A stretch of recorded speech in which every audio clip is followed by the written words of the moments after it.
pergunta inteligente que você fez. E assim, a gente acaba respondendo sempre sobre aquele mesmo assunto, de uma maneira a se tornar um protagonista ali, momentâneo daquilo, mas não de maneira proposital, mas por uma falta de preparo dessas pessoas que estão lidando com o futebol.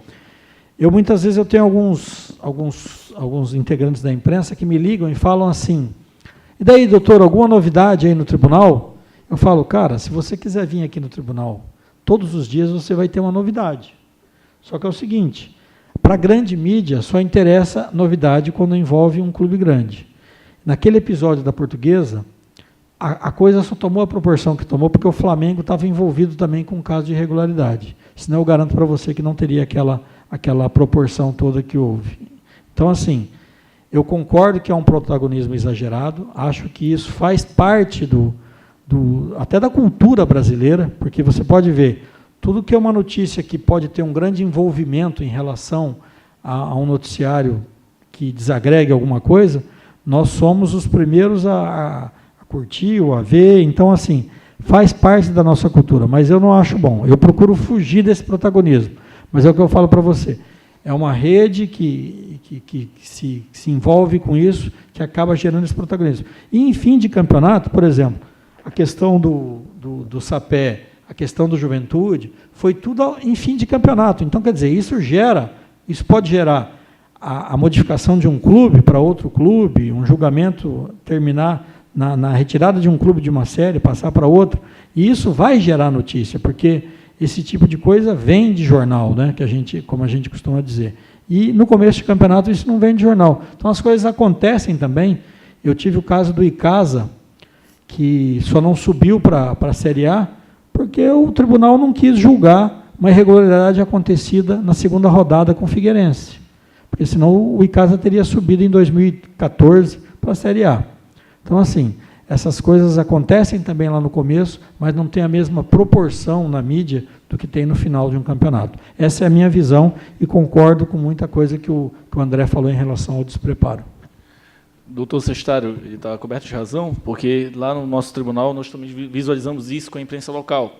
Casos de Remo e Paysandu, envolvendo início, meio e fim de campeonato, sempre são levados à mídia. Sempre tem algum repórter das rádios locais, da imprensa, sempre lá entrevistando os auditores e acompanhando todo o julgamento, e muitas vezes não consegue traduzir sequer o que foi de fato julgado, que infelizmente acontece isso muito, mas casos de Tuna Luso, de Águia de Marabá, São Raimundo, São Francisco, só os que realmente são de extrema relevância e quando estão jogando contra algum time, tipo Remo e Paysandu. Então, infelizmente, isso também, eu acredito que não vá muito pelo lado dessa questão da visibilidade muito do profissional, mas também a imprensa. A imprensa ela é muito criteriosa para os casos que realmente vão dar uma notícia relevante, que vão chamar a atenção ou não. Mais algum questionamento? Doutor, microfone, por favor. Doutor, seu nome, pergunta e para quem é a sua pergunta, por favor. Boa tarde. Me chamo Raul, tá? Eu sou da área de Direito, também pós-graduado em Direito do Trabalho, em Processo de Trabalho. E queria parabenizar o Tribunal pela excelente ideia e que venham outras jornadas aí para que nós possamos ficar mais qualificados, quem estiver interessado na área do direito esportivo. Bem, eu quero fazer uma colocação aqui, que nos 2 dias, eu acho que não foi explorado, e não houve ainda um posicionamento, ou um questionamento, melhor dizendo, a respeito das punições, que eu acho um absurdo, doutor Sestário, quanto aos clubes, pelo Estatuto do Torcedor, que são punidos por comportamentos inadequados, tá, ao clube. A torcida. Tá? Um prejuízo enorme. Os clubes já vivem com os pires nas mãos e vem o tribunal e, de forma massacrante, coloca o Remo, meu clube de coração, que já está aí falido, mas vai recuperar, né? Vamos recuperar, né? Vamos trabalhar, tem que trabalhar, não tem jeito. E a outra situação, por exemplo, você aplica uma pena de 3 jogos, e se colocar financeiramente, vai pesar. Com a torcida que tem Remo e Paysandu, que no mínimo eles colocam 30, 20 mil torcedores no estádio, isso na folha de pagamento vai criar um problema muito grande para pagamento, desencargos de salário dos jogadores.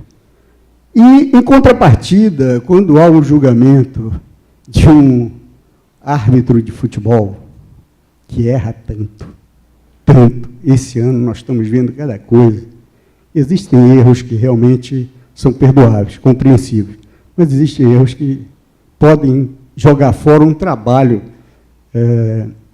de um ano todo, de um planejamento de um clube, e um prejuízo muito grande, né? Eu queria uma opinião a seu respeito, doutor, ao representante também, doutor, né?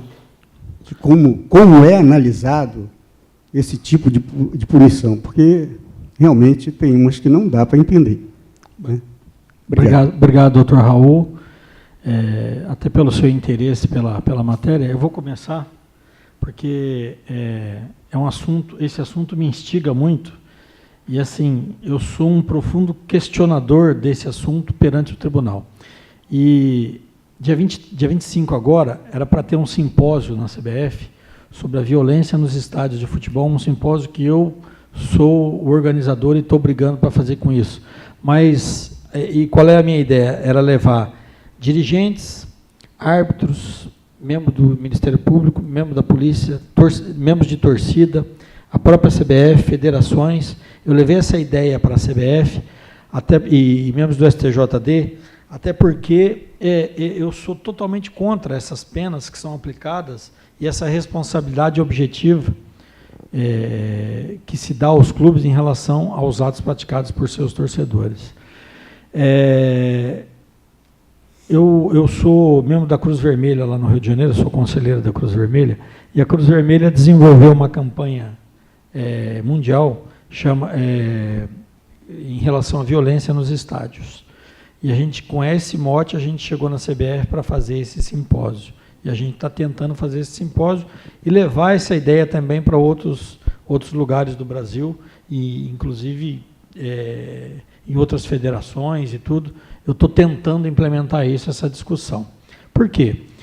Eu vejo o seguinte, o atual presidente do Tribunal de Justiça Desportiva do Rio de Janeiro, que é um paulista, doutor Ronaldo, ele também está preocupado com essa situação. Tanto que, atualmente, a composição do tribunal lançou essa pena alternativa em relação a punir a torcida organizada e destinar parte onde a torcida do Palmeiras, por exemplo, que se envolveu naquela briga com o Flamengo, lá no estádio Mané Garrincha, fosse ela a punida, e não o torcedor comum que quer levar seu filho, que quer levar a sua família para ver um jogo de futebol.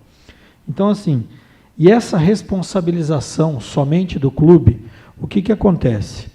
No Rio de Janeiro, existe um batalhão da polícia específica para combater violência nos estádios.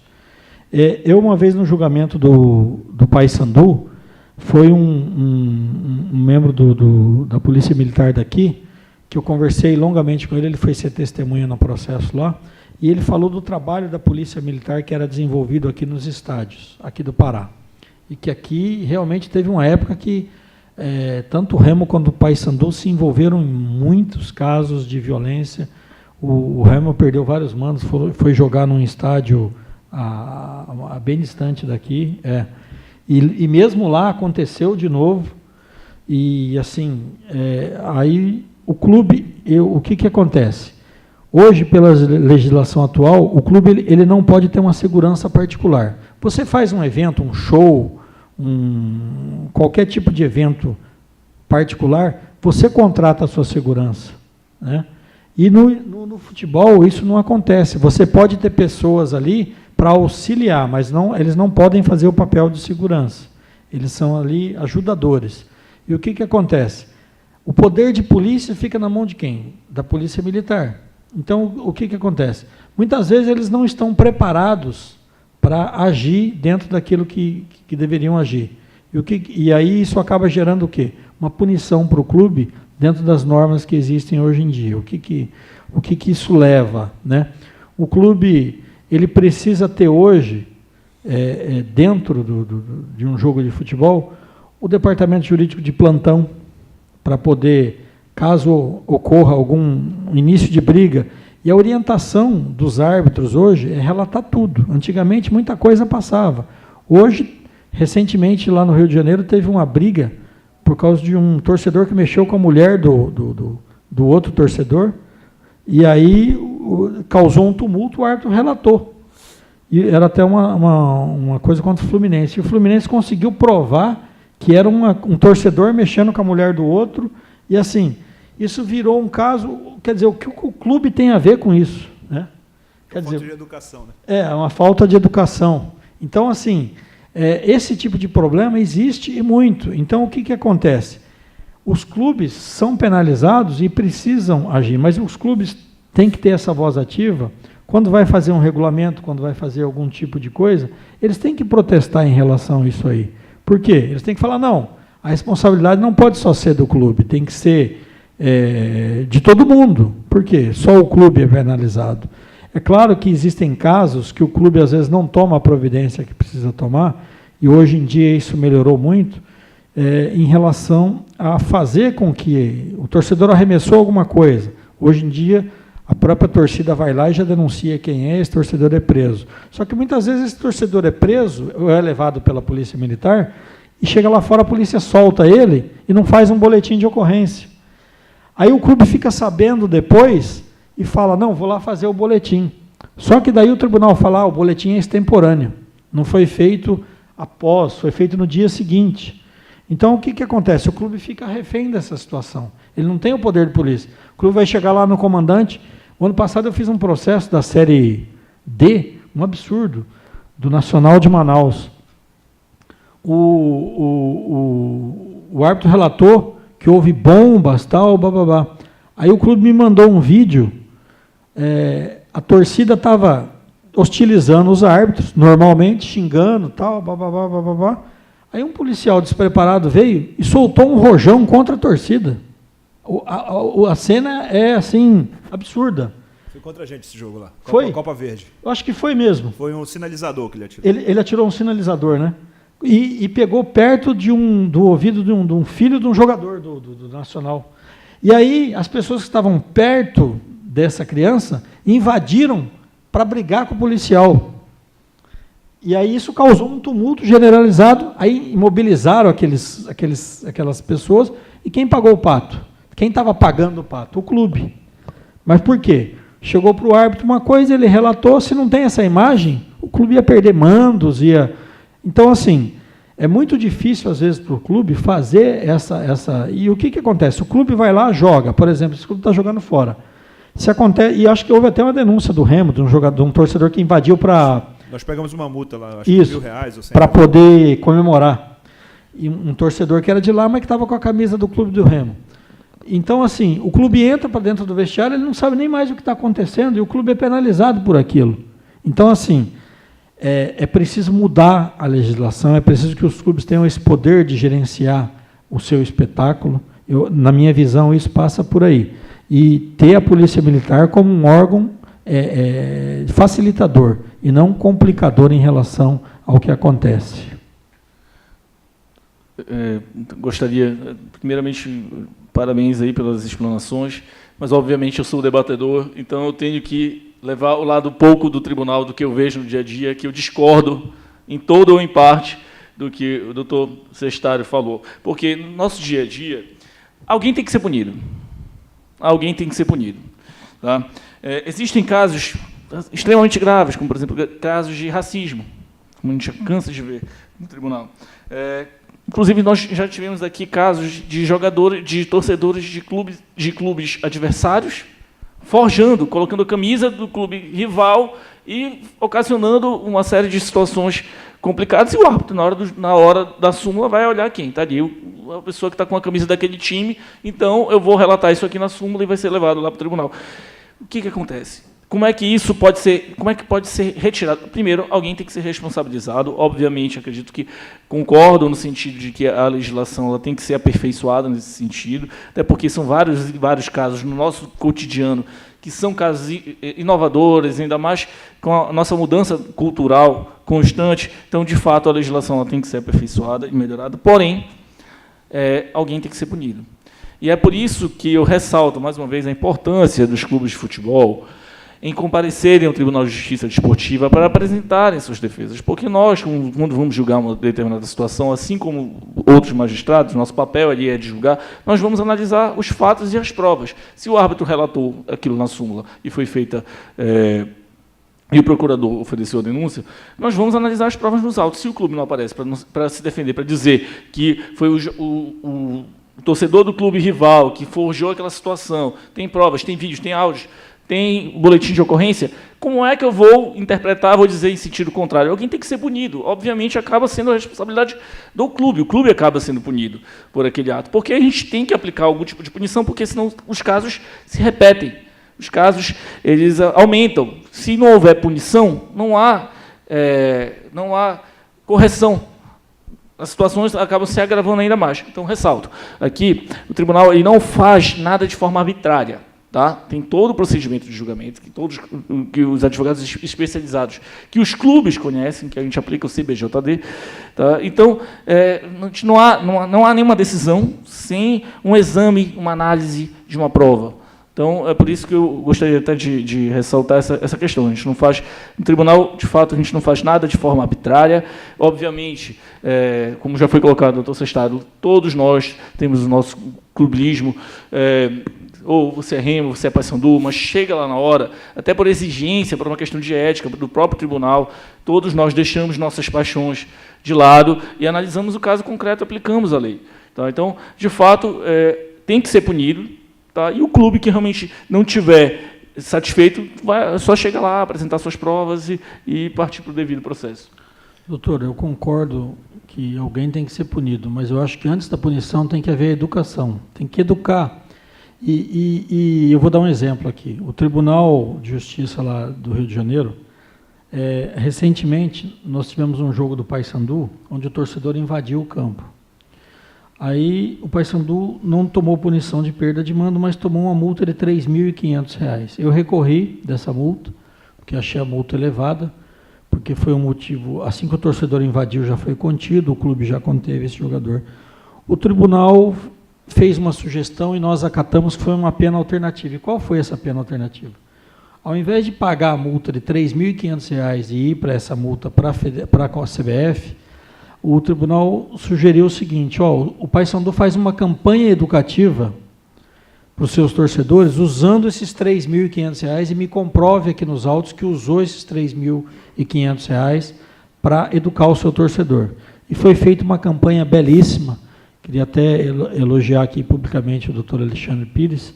Foi feita uma campanha belíssima, com fotos, com vídeo, e nós mandamos essa campanha para o tribunal, anexamos as notas do que foi gasto, e assim, educou-se o torcedor ali para poder, essa punição, que aí eu concordo com o doutor, que os clubes devem dar subsídios para o jogador, mas educou-se o torcedor a não mais fazer isso, porque ele está vendo que ele está prejudicando o seu clube. E quando o bom torcedor vê um mau torcedor prejudicando o seu clube, ele vai agir até contra aquele outro torcedor. Eu queria fazer umas colocações em relação a isso, porque a gente tem que... Eu quero pedir vênia, inclusive, para os dois, para dizer que eu não concordo que alguém tem que ser punido. Eu acho que a gente tem que entrar um pouquinho mais na filosofia, no objetivo do que é a justiça desportiva. Eu encaro a justiça desportiva muito mais como pedagógica do que como punitiva. Nós fizemos um trabalho, e veja bem, olha como diz o artigo do CBJD, que é preciso prevenir e reprimir. E aí você, se conseguir comprovar isso, você foge da culpabilidade daquele ato. O que um clube de futebol, pegar como exemplo aquele caso que aconteceu lá em Bragança, daquela guerra campal com a torcida do Remo e a torcida lá do River do Piauí. Tá? O que cabia o Remo fazer antes, ele fez. Nós mandamos ofícios para a Polícia Militar, Corpo de Bombeiros, Polícia Civil, Defesa Civil, enfim, todo mundo lá, um calhamaço de mais de 10 ofícios que nós enviamos. Aconteceu o fato. Tá? Depois disso, Foram identificados alguns, inclusive quem prendeu esses torcedores foi a própria Polícia Militar.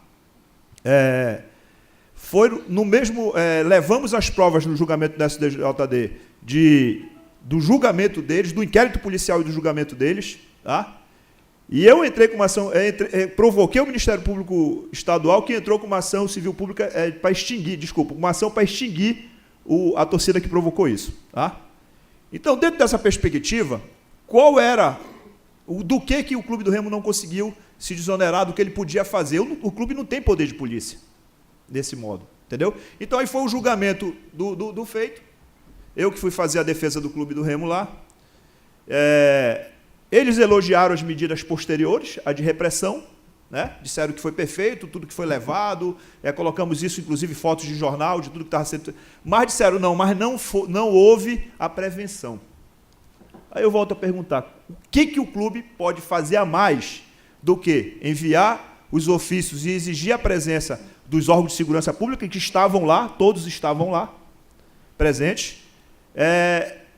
Qual que é o poder a mais do clube? Então, quer dizer, e aí depois nós mostramos para eles que tudo que foi feito ali foi feito para mostrar que a gente estava batalhando para que a torcida organizada entendesse isso. Entendesse que não era mais possível realizar isso. Ainda tem um agravante nisso, que nós levamos provas contundentes com relação a isso. Que tinha a organização do jogo, tinha separado um espaço, não sei nem se o Bororó lembra disso, tinha separado um espaço para a torcida do River. O comandante do destacamento, Sestário, disse, não, quem manda no jogo sou eu, pegou a torcida do River e jogou para o lado da organizada, que eles têm rivalidade. Então eu digo, não é querer ter confusão? Então, quer dizer, aí eu pergunto, o Clube do Remo teve participação em algum tipo de coisa? Contribuiu para essa confusão acontecer? E aí a gente conseguiu, dentro dessa perspectiva, pegar um jogo de punição, que já foi uma vitória estrondosa, todo mundo está esperando de 10 para cima, e aí, mas depois foi reformada para 3 jogos de punição lá no Pleno.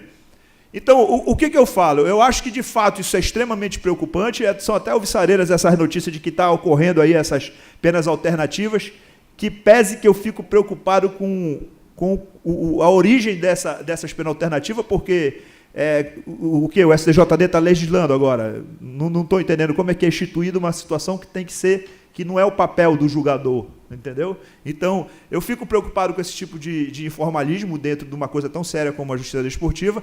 E aí, então, dentro dessa perspectiva, eu digo, o clube não tem culpa dessas situações. Não tem culpa dessas situações. Entendeu? Inclusive, no julgamento, o relator coloca que foram pegos apenas 8 e a briga era campal. Insisti nisso, dizendo, o clube não tem poder de polícia. Quem prendeu esses 8 foi justamente a polícia que estava lá e levou. Então, se a polícia identificou esses 8, vocês há de convir que são aqueles que iniciaram a confusão e, portanto, dá para atender o que diz o CBJD. Mas, enfim, a contribuição maior que eu queria dar era essa. Eu não concordo de que tem que punir alguém. Eu concordo que tem que fazer justiça. E aí, dentro desse aspecto de justiça, pode ou não ser punido alguém. Doutor Sestário, só para eu apimentar um pouco mais essa discussão, 2 pontos que eu vi aí no debate. Primeiro, a questão, tem que ser punido alguém ou não tem? Eu creio que você tem que efetivar a justiça, né? E efetivar a justiça para profissionalizar o futebol, para realmente transformar o futebol brasileiro no business, né? Em algo que ele consiga concorrer à altura com os grandes centros europeus. Acho que hoje estão na elite do futebol mundial. E aí, talvez a forma mais efetiva de punir seja punir o clube. Eu uso o próprio exemplo do Paysandu, né? Eu creio que o jurídico do Paysandu, através do doutor Alexandre, antes do doutor Maia, vem fazendo um trabalho brilhante. Com certeza tem orientação sua no meio. E antes, o que era uma coisa frequente, eu lembro do Paysandu ter sofrido várias punições, e se tornou algo que eu nem recordo, né? Eu que não estou nesse dia a dia, nem recordo quando houve a última punição. Então, mostra que realmente houve a punição teve uma das características da pena, que é o caráter educativo, serviu para melhorar. E o Paysandu não teve mais punições. Eu lembro do doutor Alexandre Pires, costumeiramente, depois dos jogos, ir para a delegacia, né? Registrar. Ele não deixava na mão da polícia, não. Ele ia lá, fazia realmente registrar o BO e tudo mais, e acompanhava o clube com interesse e acompanhava de perto isso. Então, esse é o primeiro ponto. O segundo ponto, que foi inclusive o doutor que mencionou a questão do policiamento, e aí também quero apimentar essa discussão, eu creio que a segurança pública dentro dos estádios foi um grande lobby dos clubes. é interesse dos clubes que haja essa segurança, porque hoje, se os clubes fossem pagar por si só uma segurança privada, eu creio que a situação seria bem pior. Não sei se eu estou falando algo errado, mas imaginem só, se o efetivo da polícia hoje que faz segurança dentro de campo fosse substituído por empresas de segurança, Deus o livre, o custo seria violentíssimo, né? Então, há uma conveniência também de que se tenha a polícia militar, e talvez o que falte seja um alinhamento, um falar a mesma língua, né, para que situações como essa que o doutor André relatou não aconteçam, né? Então, ou seja, não estou falando da injustiça de um caso concreto ou não, estou falando em tese, né? Então, eu acho que há essa conveniência também da segurança pública para os clubes para a redução de custo. Antes do doutor Sestário falar, só queria fazer uma questão de justiça. Tá? Talvez no cenário do futebol nacional, o Pará seja um dos estádios de vanguarda, porque a gente tem que dar a César o que é de César. E gostaria de louvar, inclusive, todo o trabalho que a federação vem fazendo em termos de organização do nosso futebol. Hoje a gente conta com uma delegacia itinerante, conta com o juizado especial do torcedor na hora dos jogos. Quero louvar a atitude ali do nosso diretor adjunto jurídico, doutor Pietro, que é o cara que, igual o doutor Alexandre, corre para a delegacia quando dá algum problema, não assiste o jogo, fica o tempo todo monitorando. E também temos que louvar a nossa polícia militar, porque, querendo ou não, nós contamos hoje, Sestário, com um batalhão de polícia especializada para grandes eventos. E isso daí começou a melhorar muito essa questão da punição, porque eles têm um treinamento específico para isso, e inclusive o Major Luiz Otávio, com quem tenho algumas divergências bem fortes, mas eu também tenho que exaltar que ele é um dos maiores especialistas hoje nesse meio do policiamento para evitar problemas em eventos de grande porte, como no caso dos jogos de futebol. Eu, respondendo ao nosso mediador aqui, eu vou te citar uma coisa aqui. Há alguns anos atrás, eu já defendia o Paysandu, e houve um jogo do Paysandu pela Copa do Brasil contra o Coritiba. E eu estava vendo esse jogo pela TV, lá no Rio de Janeiro. E começaram a jogar garrafas e garrafas, e o árbitro tentando descer para o túnel, e jogando, e não paravam de jogar. A polícia veio, fez ali um escudo, e ele conseguiu descer. Na hora eu peguei o telefone, liguei para a pessoa da época, não era o Maia e nem era o doutor Alexandre. Falei, é preciso ir lá e prender esses torcedores, fazer tal. O que está acontecendo? Foi a resposta que eu ouvi. O que está acontecendo? Então, assim, a gente não tinha o respaldo de nada. Então, você ia para um julgamento, o árbitro relatava e tinha as imagens lá da barbárie que estava acontecendo, e não tinha um boletim de ocorrência, não tinha nada, entendeu? Aí... Milagre é difícil de fazer, né? Então, assim, isso evoluiu muito. E em relação a esse processo que o André citou, desse jogo, que pegou um jogo, realmente foi e depois eu fui, acho que, convidado para fazer um pedido no tribunal para que o último jogo desse cumprimento do Remo fosse feito de uma maneira diferente, com mulheres e crianças, e isso, até tendo um exemplo do que aconteceu na Turquia. E hoje, passado aquele ali, acho que faz uns 2, 3 anos isso, a gente não conseguiu, porque faltou coragem para o tribunal de dar essa pena alternativa e de tirar esse mando do Remo que tinha, porque a gente queria fazer uma campanha educativa. Olha, no jogo só vai poder estar presente mulheres, crianças, e ia ter uma campanha de doação de sangue ainda, se eu não me engano, isso, em relação a isso. E o tribunal ficou ali relutando, poxa, será que eu dou essa pena? É muito bacana, seria muito educativo, e acabou não dando. E eu tenho certeza que se fosse hoje, o tribunal daria, porque aí, André, até te respondendo em relação à dúvida dessa questão deles darem essas penas alternativas, eu acho assim, o tribunal está exacerbando em alguma coisa? Eu não sei, é questão de se estudar, porque o cumprimento da pena deveria ser pela entidade que regula a competição. Antigamente era assim que funcionava. Olha, está definido no regulamento da competição. Mando 150 quilômetros com portão aberto a 150 quilômetros. Aí o que acontecia? Você beneficia aquele torcedor organizado, porque é ele que vai nesse jogo, na maioria das vezes. Ou então com portões fechados, prejuízo não acerta, né? Então, assim, eles estão interferindo nisso aí para ver se punem até a própria torcida organizada em relação a isso.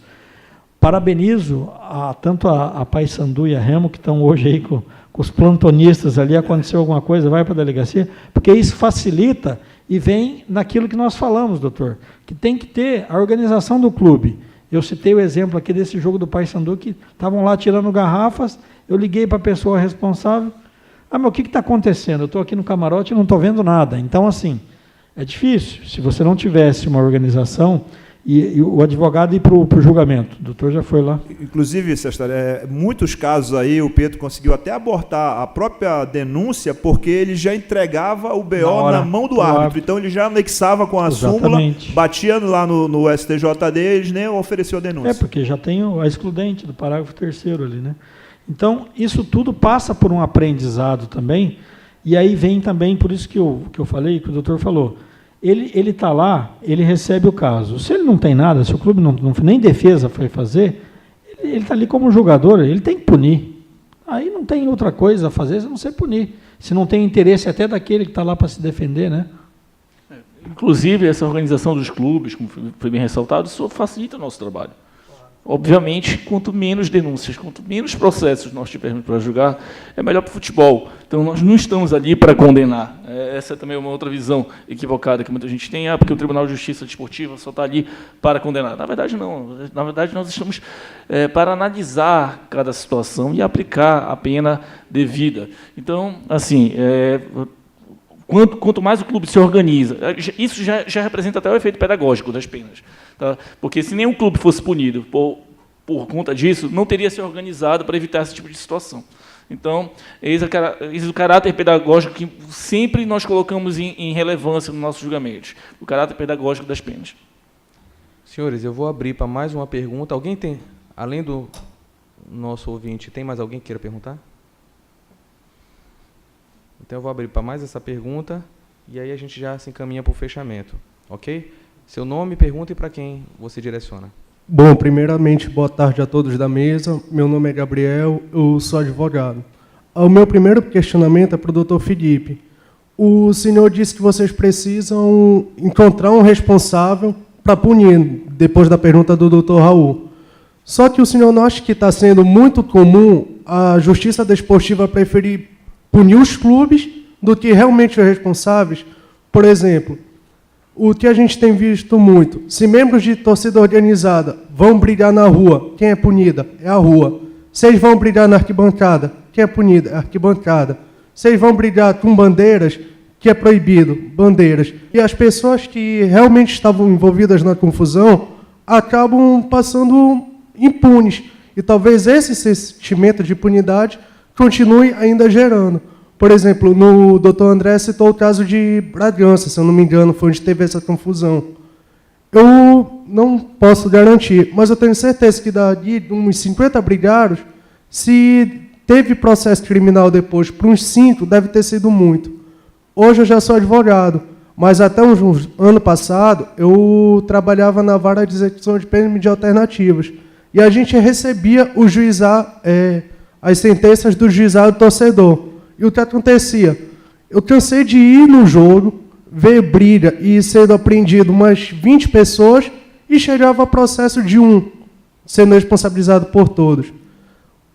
Então, o meu questionamento, primeiro para o senhor, e também depois pode se estender aos demais da banca, como que a justiça criminal e a justiça desportiva, não só com o juizado torcedor, podem se unir para tentar procurar punir realmente as pessoas, não os objetos ou a causa. Por exemplo, os corintianos foram assassinar um garoto Kelvin lá na Bolívia e voltaram como heróis.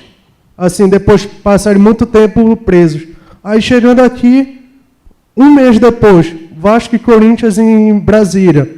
Uns 10 que tinham sido presos já tinham se envolvido na briga de novo. E mais recente, eu não me lembro qual foi o jogo, eles também foram punidos. Então, meu questionamento é esse. Como pode haver essa solução? Para, em vez de se punir os clubes, sejam responsabilidade das pessoas. Assim como a Inglaterra fez muitos anos extinguindo os hooligans. Perfeito. Gabriel, não é isso? Gabriel, muito obrigado pela pergunta. Tá? Acredito que justamente é um tema extremamente polêmico. Tá? E, assim, eu afirmei que deve ser punido. Alguém tem que ser punido.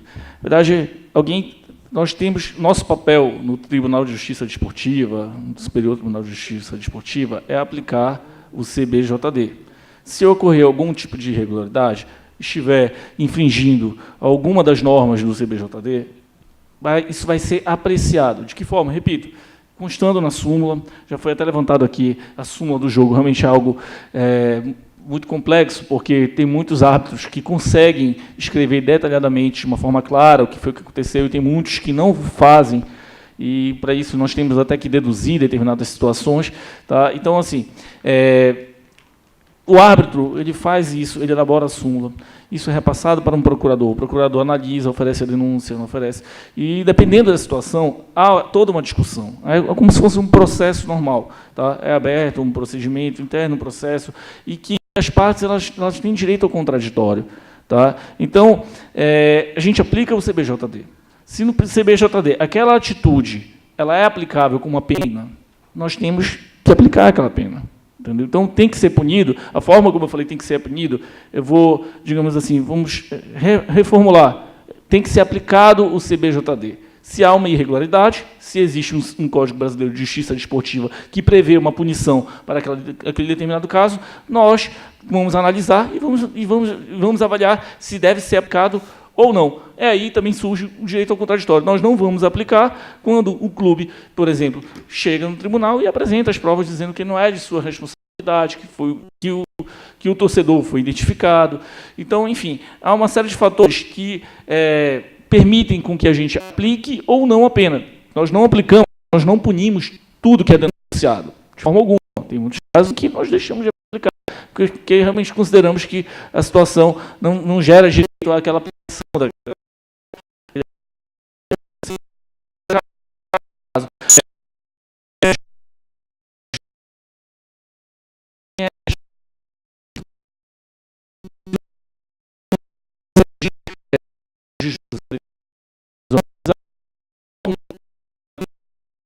quem aplica o público. Então, vários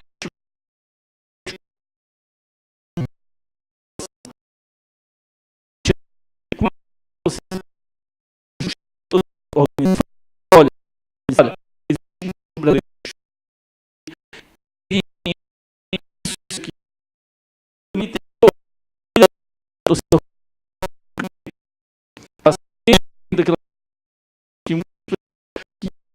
tem o crime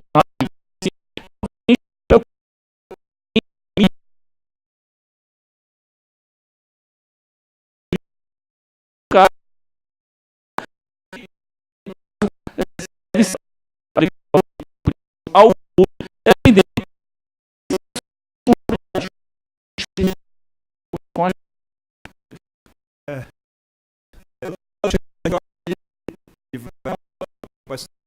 continua um tipo de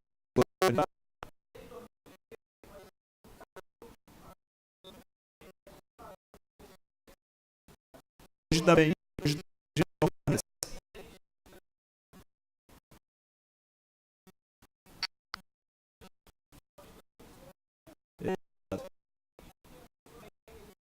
nós estamos falando o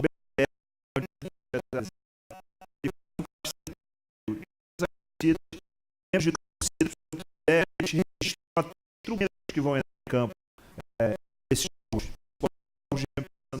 a federação acompanha, então hoje é muito doloroso esse controle. Falando em é importante que perceba também, eu comecei depois desse caso de Bragança, que a solução contrária que se imagina não é distinção das organizadas. Você às vezes é perto do clube, ou você vai ter condições de saber quem é organizado, você vai ter condições de saber quem são os líderes da organizada. Num caso desse, mostrar quem foi o autor, ou deve ser responsabilizado, não seja alguém promover esse tipo de problema. E aí, sabendo que é o presidente, chega lá, vem cá, olha aqueles imagens, identifiquei que são as. Então, esse sentimento que eu tenho hoje, que é que tem esse caminho, foi na prática, sobre as condições. A gente, graças a Deus, o Remo 2015 não tive perda de campo, 2016 também não tive perda de campo. Esse trabalho é bem interessante, muito atualizado. E o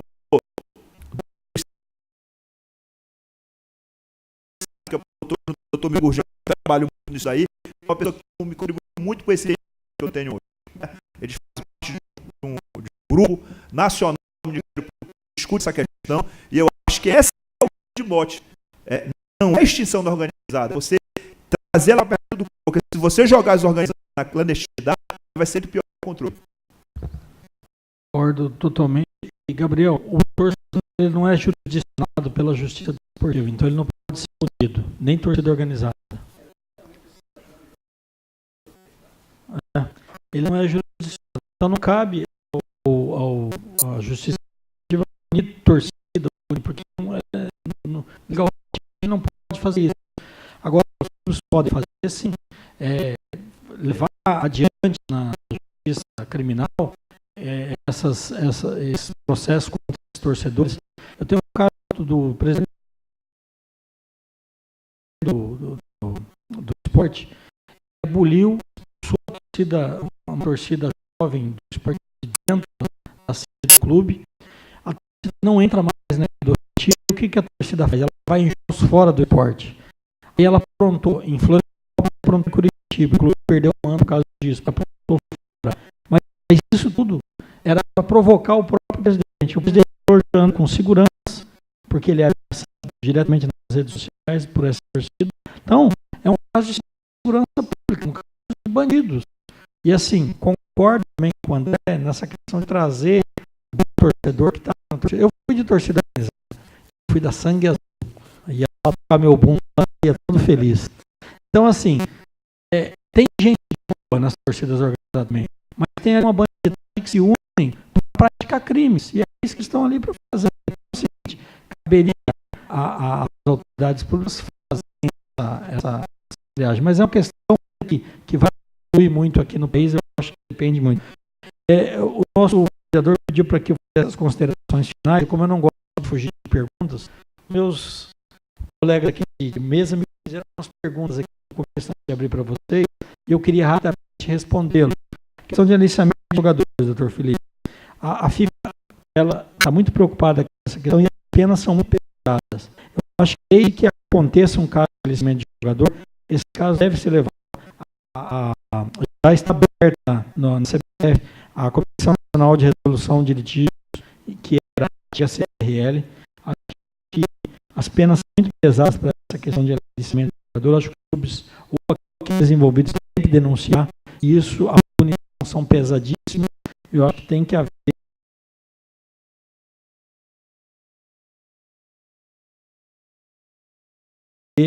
um controle maior disso aí, porque realmente isso acontece todo dia, mais no interior do país, isso é muito comum. Efeito suspensivo, que o senhor falou. Eu sou totalmente favorável, até como advogado, eu acho que o efeito suspensivo ele deve ser dado porque, até para garantir o duplo grau de jurisdição. Foi citada a questão da filha do em relação ao Grêmio, que perdeu um ano e foi concedido o efeito suspensivo. Eu tive um caso com o Guarani, perdeu, não ia poder jogar a primeira final da Série C no seu estádio, porque havia perdido um mando de campo. E a gente conseguiu o efeito suspensivo, vai fazer uma partida final sem a presença do público. Então, assim, a gente conseguiu o efeito suspensivo, o Guarani jogou para 20 mil pessoas, não houve nenhum tipo de problema. Então, eu acho assim, eu sou totalmente favorável ao efeito suspensivo. Acho que é para se garantir um julgamento no duplo grau de jurisdição posteriormente, tem que ser dado efeito suspensivo. Mesmo se for uma coisa muito grave, aí eu acho que não deveria ser acho que existe um certo exacerbo um pouco, por exemplo, esse jogador do Guarani que agrediu o árbitro foi punido suspensivo, foi punido